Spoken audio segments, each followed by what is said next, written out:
Well, earlier I spoke with Paul Burke about what's growing out of escalating U.S. China trade tariffs. He's the North Asia Regional Director for the U.S. Soybean Export Council. I started off by asking him how U.S. farmers are reacting to China's proposed tariffs. Well, certainly U.S. soybean farmers are concerned about the recent announcements that China might raise the tariffs on U.S. soybeans.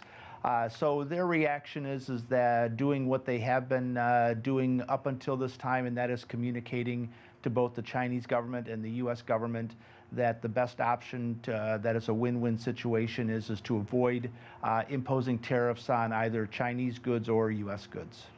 Soybeans, America's leading agriculture export at $21.6 billion, I believe. This is going to hit the farmers pretty hard.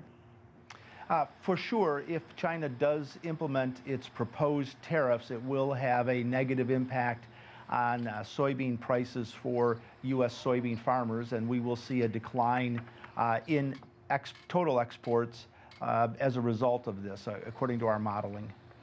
Could these farmers, many of them, switch over to corn and wheat or other crops?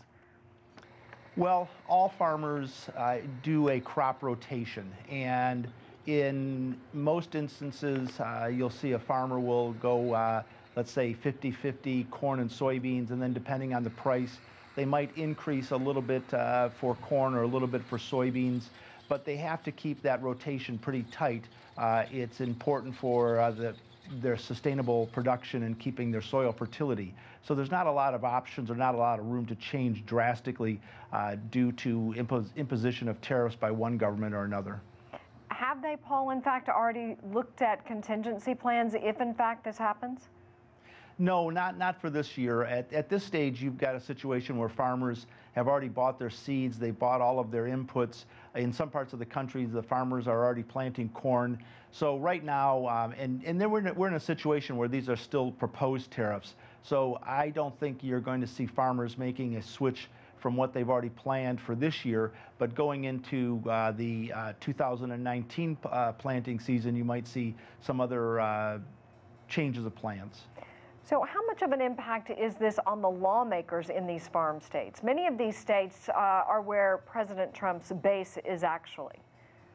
Well, I really am not in a position to talk too much about the implications of this on the political side, but for sure we know that China and other countries have targeted their tariffs to specific states and specific products, linking those to politicians. And so China's not alone in doing that, and I know that the U.S. soybean farmers are communicating to their lawmakers as well as the administration about their concerns about the current policy. So I'm sure that there's a lot of communication going on between producers and policymakers. So if in fact this happens, they do in fact levy this tariff, who stands to win? Countries like Brazil? Oh, for sure. If these tariffs go into place, every other country that produces soybeans, and not just Brazil, but Argentina, Paraguay, Uruguay, Canada, the Ukraine, all those producers will get higher prices for their soybeans, and the losers will be U.S. soybean farmers who will likely receive significantly lower prices. So President Trump, this is nothing new. He talked about this during the election. From what you know, do you understand that many of these farmers in these states were anticipating something like this possibly happening? Well, we've known, the Chinese government made it very clear to us when we met with them in September and they talked to our board members who are soybean farmers that soybeans were being considered for these tariffs.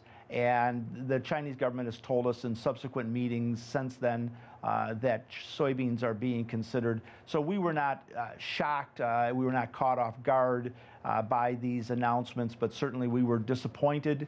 We think it's regrettable that U.S. soybeans are being targeted, especially because U.S. soybean farmers have invested in the goal of achieving sustainable food security and food safety in China for over 36 years. So how do you forecast the outlook right now, Paul, of the soybean market? Well, my forecast is quite simple, that we're going to see increased prices Brazilian soybeans, and the spread between Brazilian soybeans and U.S. soybeans is going to continue to widen. But at least until the Brazilian crop is completely purchased, and then we'll see a narrowing, U.S. soybean prices becoming closer to Brazilian prices, because not only China but other countries are going to need to buy U.S. soybeans because Argentina has a short crop this year. And that was Paul Burke we were speaking with earlier.